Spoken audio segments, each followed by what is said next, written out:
Cem, udah kapan nih? Oke, oke abang, ini Ya. kan besok tanggal 20 ada persidangan kembali ya bang ya. Mungkin persiapan abang untuk menghadapi besok seperti apa bang? Persiapan saya biasa-biasa saja. Dan tadi malam mungkin kalian sudah lihat juga di TV ya. Saya sudah bicara begitu smooth, begitu soft.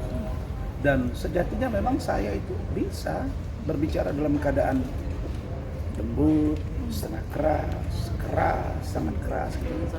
Ketika suara saya pelan tidak didengar ya saya harus lebih keras. Tidak juga didengar ya sangat keras.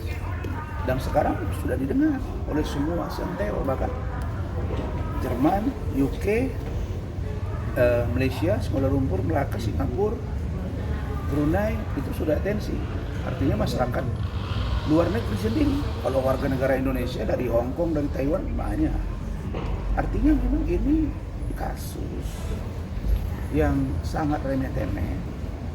Dan tadi saja ketika saya di atas di peresmian gedung Dr. Cici ini, ada beberapa klien yang merasakan bahwa tidak adil. Dan besok dia akan datang ketemu saya. Jadi mereka bilang, Bang Rasman saja bisa mengalami seperti ini, apalagi kami. Nah, tentu ini perlu dikoreksi semua dari kepolisian, dari kejaksaan, dari kehakiman, agar semua peran-peran itu berfungsi. Gitu. Nah, jadi kalau saya untuk besok itu rasanya nggak ada yang perlu dikhawatirkan. Dan saya sudah minta seluruh tim hukum saya, kami nanti malam akan rapat tim seperti biasa, besok akan sidang, kami malamnya briefing. Dan seluruh tim hukum saya sudah minta agar patuh dan taat pada proses persidangan, tidak melakukan tindakan yang kontraproduktif, dan kami berharap demi transparansi dan keadilan, azas keterbukaan, kami berharap agar sidang itu tetap terbuka dan diliput oleh media supaya terungkap apa yang sesungguhnya. Nah, saya kira korban kan bilang dia sudah punya bukti tentang saya gitu ya. Primatur juga kemarin cuap-cuap juga gitu ya, katanya saya ini. Nah, saya juga punya bukti gitu kan. Jadi sekarang pembuktian itu kan ada ranahnya di pengadilan. Kalau di peradilan itu tidak bisa dicari kebenaran material, nanti putusannya akan bisa menimbulkan penerapan hukum yang keliru atau yang disebut dengan mastery of justice. Nah, saya kira itu. Adapun tentang saya dan berita acara sumpah dengan Firdaus, kita sudah menyampaikan permohonan maaf bisa dan tertulis. Dan saya percaya bahwa Mahkamah Agung, Pengadilan Negeri Jakarta Utara, Pengadilan Tinggi DKI Jakarta, kemudian PT Ambon, Pengadilan Ambon akan memahami. Dan saya sudah bilang juga tadi malam di iNews Rakyat Bersuara, saya sampaikan saya ini Rasman ini bukan musuh negara. Apa yang disebut dengan musuh negara? Satu, menyebar ajaran yang menyimpang dari Pancasila 45. Ajaran apa? Komunis. Saya bukan. Apalagi musuh negara, gembong narkoba. Itu musuh negara. Koruptor musuh negara. Terus apa lagi? Pembunuh yang sampai mutilasi berat. Itu musuh negara. Saya urusan yang saya sebut dengan sepetak sawah digarap oleh tetangga. Itu istilah kami. Nah, pertama si pemilik sawah ini bilang, sawahku digarap. Terus yang menggarap bilang, saya tak pernah, saya nggak tahu tuh. Dia aja tuh ingin dilirik garap apa sawahnya. Belakangan dia bilang, iya kami sudah saling garap kok. Terus kau kenapa? Lah, kalau kalian sudah sering garap-garapan, kenapa dibawa ke saya? Nah, saya mau tanya, benar tidak Anda memberitahu ke saya bahwa sawah Anda digarap. Karena kata yang sana, dia tidak melakukannya. Belakangan bilang garap. Yang saya mau tanya. Nah, kalau fakta terbukti nyata apa yang saya katakan, artinya perbuatan itu ada. Kalau perbuatan itu ada, tidak ada tindak pidana. Di mana pencemarannya? Itulah yang kita kejar. Nah, membuktikan bahwa ada dugaan pelecehan seksual misalnya, itu kan harus dengan fakta, di luar kesaksian. Saksi itu sudah saya sebutkan, ada silent evidence, ada speak evidence, atau direct evidence atau indirect evidence. Itu dua itu. Nah, kita mengumpulkan dari keterangan saksi, nanti dari Kementerian PPA akan saya minta. Yang kedua dari segi silent evidence, bukti dokumen. Ada surat kuasa. Siapa yang membuat surat kuasa? Siapa saksi dia tanda tangan? Bahkan saudara Faris Donggowi, kuasa hukum setelah saya, sudah diperiksa di Polda Metro. Laporan saya terhadap si Iklim Hakim. Di situ saudara Faris mengatakan bahwa benar yang dicabut kuasa itu adalah dari konter hukum saya. Jadi inilah yang menimbulkan kekisruhan sehingga saya dianggap turut serta. 55 pasal 55 ayat 1 ke 1. Saya dianggap turut serta melakukan pencemaran. Sedangkan dalam undang-undang advokat diatur ya, advokat nomor 18 tahun 2003 pasal 16, pasal 18 itu semua mengatur tentang imunitas. Kemudian seorang pengacara tidak identik dengan klien. Nah, dari konteks ini saya memang harus bebas dari kasus ini. Tidak boleh tidak bebas, saya harus bebas. Karena saya harus bebas, maka saya berjuang. Nah, ketika itu dibatasi oleh hakim, itulah muncul komplain. Nah, itu begitu.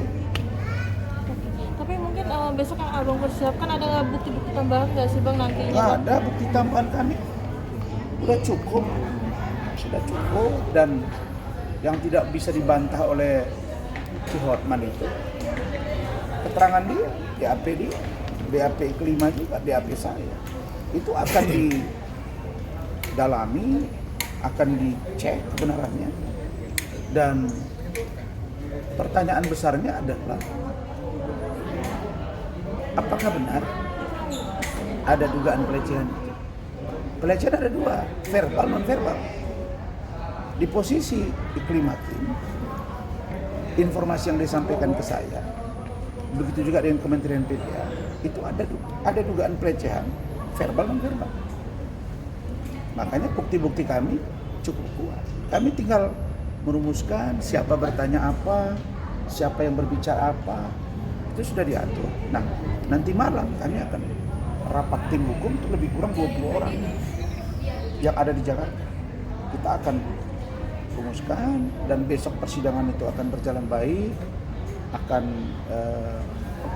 kita ikuti aturan, dan kalau Adinda Firdaus datang juga dia akan minta izin ke ketua majelis untuk bisa bersidang karena dia sudah menyatakan keberatan dengan sumpah dia yang dibekukan dengan segala argumentasi dia. Tapi saya minta ya kalau itu permintaan Adinda ya silakan, tapi jangan melakukan kegaduhan, jangan melakukan kekacauan, dan beliau sepertinya oke. Dan sekarang Adinda Firdaus itu ya sekarang banyak lebih smooth, saya ingatkan dan saya beritahu Adinda, saya yang dianggap orang temperamental. Sampai ada yang bilang ini Rasmani bipolar atau apa, sakit jiwa. Enggak, saya super sehat. Cuma dalam teori komunikasi yang saya sampaikan bahwa kalau kita berbicara sesuatu, kita harus memastikan bahwa lawan bicara kita itu mendengar apa yang kita sampaikan dan mengerti dengan apa maksud dari tujuan kita. Gitu. Itu saja. Oke, Abang, mungkin terkait sebelumnya kan Abang sempat meminta Yang untuk kencang suara. Sebelumnya kan Abang sempat meminta untuk mohon maaf lagi pilek takut itu. Jadi sebelumnya kan Abang kan sempat meminta juga untuk pergantian dari majelis hakim, itu mungkin seperti apa, Abang? Ya, bagian dari keberatan kami itu kan memang kami minta untuk diganti ketua dan anggota majelis, dan itu sebenarnya boleh ya. Nah tetapi ternyata itu berdampak sehingga yang kami itu merasa komplain kami itu sederhana, tidak terlalu besar gitu ya. Tapi ternyata efeknya besar. Makanya saya bilang kalau saya bisa menyampaikan naluri saya, ya janganlah sampai dihadapkan seorang Rasman dengan Firdaus dengan sebuah institusi besar, Mahkamah Agung, Peradilan Tinggi, Peradilan Negeri. Saya siapa? Saya nggak pernah bilang saya orang kaya, saya nggak pernah bilang saya pengacara paling hebat, saya nggak pernah bilang saya paling sukses. Tapi ingat, saya jangan dizolimi, karena saya punya ilmu, saya belajar capek sampai doktor. Jadi ini bukan sesuatu yang menurut saya yang bisa diremehkan. Emang kalau lu punya harta, lu punya ini, lu anggap orang nggak punya, terus lu bisa suka-suka? Enggak dong. Karena kalau dia orang hukum, dia mesti ngerti equality before the law. Kalau Hotman itu percaya diri, dia teriak-teriak di baris krim. Itu ada pasal pengecualian. Saya minta Bapak Kapolri, karena kami sudah, banyak orang sudah komplain, protes, risih, yang selalu posting foto Bapak Prabowo, Pak Hashim, bilang-bilang klien. Makanya saya tunjukkan kemarin foto saya dengan Bapak Prabowo. Sampai kan 2014 saya caleg Gerindra, kader Gerindra, dan saya tim termasuk di DKPP. Lihat aja, saya buka dari mana. Jadi itu nggak perlu gitu, karena saya mendapat informasi ada invisible hand, ada tangan-tangan yang bekerja, yang dianggap dekat dengan kekuasaan. Tapi saya percaya di balik usaha busuk manusia, di balik usaha zalim manusia, di balik usaha kotor manusia, saya yakin Allah pasti akan melindungi saya dan tim serta keluarga. Gitu. Abang, ini kan bisa dibilang kan kasus ini bisa dibilang sudah jadi perhatian publik dari Kelima juga. Gitu. Jika nantinya dari pihak majelis hakim ingin melakukan persidangan secara tertutup, mungkin dari abang seperti apa bang untuk mengajukannya bang? Besok, tergantung situasinya. Kami bilang kami mengajukan. Sifatnya memohon kan bisa diterima bisa tidak. Tentu ada pertimbangan kan. Kita misalnya, apakah ada foto yang vulgar? Jawabnya tidak. Terus kalau tidak, apa yang mau dilihat? Chattingan itu hanya untuk membuktikan bahwa ada dugaan pelecehan. Sedangkan keterangan-keterangan dia, si Limakin, ketika di Kementerian PPA ada. Nanti itu yang bersaksi pihak kementerian. Ya kita lihat gitu kan. Nah sekarang kan judul besarnya ini apa sih? Judul besar dari kasus ini adalah dugaan pencemaran nama baik. Undang-Undang ITE atau ITE, Informasi Transaksi Elektronik. Bukan asusila. Ya, bukan pemerkosaan anak di bawah umur, bukan pencabulan, bukan juga sidang cerai. Jadi kebetulan saja di kasus ini ada sebutan dengan urusan yang terkait dengan dugaan pelecehan. Nah, sedang kalau kita kembali lagi ya sidang pertama, sidang kedua kami menyampaikan eksepsi. Di eksepsi itu juga dijelaskan bahwa saudara Rasman, saudara terdakwa di sini adalah dalam jalankan tugas profesi. Ya kita mau membuktikan bahwa tugas profesi itu ada loh diberikan oleh Iklim Hakim kepada seorang Rasman. Bahwa dugaan pelecehan itu ada loh. Di mana ada chattingan, di mana lagi ada kesaksian dari Kementerian PPA. Siapa lagi? Siapa yang membuat surat kuasa? Siapa lagi? Siapa yang menyaksikan dibuat surat kuasa? Siapa lagi? Siapa yang menandatangani yang menyaksikan ditandatangani surat kuasa? Kan ada semua. Kita mau faktakan itu. Kita bukan mencari hukuman ringan. Ya, kita mau bebas. Karena saya tidak bersalah. Karena falsafah hidup dalam penegakan hukum kalau kita mau jujur harus menganut satu prinsip, yaitu fakta sunt potentio verbis. Bahwa banyaknya orang yang berkata-kata terhadap sesuatu perbuatan akan dipatahkan oleh satu kali saja tindakan. Jadi itulah dia yang mau saya buktikan. Ya, si pengacara, saya sebut aja si pengacara medsos kah, atau si pengacara garap sawah kah, gitu ya. Kita mau buktikan gitu. Ya. Apakah benar perbuatan itu? Kalau perbuatan itu ternyata memang fakta, ada garap menggarap, apa urusannya sama saya? Kan begitu. Saya ini kan orang yang mendapat cerita dituangkan dalam kuasa. Terus saya menjalankan kuasa. Ada klausulnya, ada surat keterangannya, ada surat pernyataannya. Terus apa? Jadi saya pikir ini harus menjadi atensi semua pihak supaya mereka paham bahwa janganlah kalian berpikir bahwa segala sesuatu itu sederhana. Misalnya ya, di klimaks kemarin, misalnya mantan suaminya ngomong sah-sah saja, dia bilang orang hebat dan sebagainya. Tapi waktu ketemu saya itu istri laki memang nggak punya, duit nggak punya, apartemen juga kontrak. Saya udah datang ke apartemen dia, ada Bunda Widya, ada Gusti. Saya lihat dia ketika dia mau bunuh diri, masih ada fotonya. Jadi ya kalau suaminya prihatin, Andre, teman saya juga mantan suaminya, wajar. Dia menyebut dia tidak terima misalnya mantan istrinya sebagai ibu dari anaknya dikata-katai orang yang menitip anak lah, orang yang tidak punya kemampuan keuangan lah. Saya nggak pernah bilang dia nggak punya kemampuan keuangan, dia miskin, enggak ada. Justru yang bilang diduga untuk merendahkan si kelima itu adalah Hotman. Dia bilang itu siapa sih anak bangga besar, mau pansos, mau bisa masuk TV, anak dititip di tetangga, dia janda beranak satu. Itu omongan-omongan dari si Hotman, bukan omongan-omongan dari saya. Nah, saya lihat postingan dari Sunan hari ini, Iklima itu berarti kan kirim nanti membuktikan bahwa Iklima sudah berbicara di awal bahwa dia mengalami sesuatu dengan pimpinannya, karena dia mengaku sebagai aspri gitu kan. Bukan asprinya Rinda Sunan ya, tapi mengaku dari asprinya seseorang. Ya inilah yang akan kami buktikan gitu. Terus kenapa harus ditutup? Nggak ada yang harus ditutup. Istri Pak Ferdi Sambo juga terbuka, dia mengaku dia dilecehkan, bukan tanggung pelecehannya. Ya, kasus Vina Eki juga dibuka itu di media apa semua. Waktu mereka PK juga terbuka, juga diungkap di TV berkali-kali saya diundang terkait dengan vagina juga, terbuka celana dalamnya dirapikan sama Pak Suroto, itu klien saya.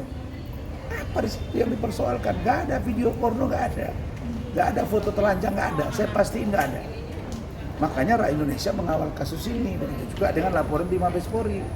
Saya minta tolong, mohon Pak Kapolri, Pak Kadif Propam, Pak Irwasum, Pak Kabar Eskrim, awasi dan pantau. Cukuplah sekali saya alami itu kan. Nah, saya jangan mengalami lagi. Saya bukan bilang saya bela Polri, saya membela institusi. Kepolisian saya bela, kejaksaan saya bela, hakim saya bela, institusi. Tapi kalau pribadinya tidak, ya kenapa harus kita bela juga? Pribadinya, institusi kita selamatkan. Nah cukuplah itu. Jadi saya kira masih dilihat oleh secara jelas oleh pimpinan kepolisian supaya kasus ini jangan ini seolah-olah sudah diatensi. Padahal Hotman posisinya saksi, dia aja nggak ada di dalam. Habis saya pegang bahu dia,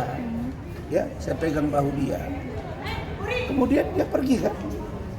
Apa yang dia tahu di ruangan itu? Nggak ada. Dia aja. Setelah itu dia keluar. Kalau dia rekayasa, berarti dia melihat dari TV kan, rekaman video, itu nggak bisa. Kalau hanya melihat begitu dia nggak. Dia hanya tahu ini. Pegang bahu, klaim. Nah, jadi dia bersuara tuh, katanya ada Bu Ade lah, Bu Ida lah ini. Seluruh tim hukum saya yang ada di situ adalah semuanya bereaksi. Tidak satu pun yang tidak bereaksi. Nih, Bu Ade itu udah gini-gini dia. Bapak nggak cincin lebih zikir. Nah, tidak satu pun, ya ingat ya, tidak satu pun yang tidak bereaksi. Kalau kita bawa dalam klausul pemahaman hukum, contempt of court, contempt of court itu adalah penghinaan pengadilan. Dalam undang-undang contempt of court itu belum ada diatur, masih RUU, ya kan, rancangan undang-undang tentang contempt of court, dan itu akan berlaku Januari 2026. Kalau contempt of court belum ada undang-undang, maka secara kelembagaan tidak boleh dilakukan itu. Harusnya itu kalau itu pidana umum dilaporkan oleh hakim yang bersangkutan. Berarti yang melapor siapa? Ibu Sofia. Pertanyaan berikutnya, kalau dilaporkan pasal 335, pasal 207, pasal 217, salah satunya 335, ancaman dengan kekerasan. Kekerasan itu sudah saya baca buku R. Susilo, saya lihat putusan MK nomor 1 tahun 2013. Frasa tentang membuat perasaan tidak menyenangkan sudah dihapuskan. Jadi nggak ada dasar untuk kami dipersoalkan, apalagi bilang mau ditahan pasal pengecualian.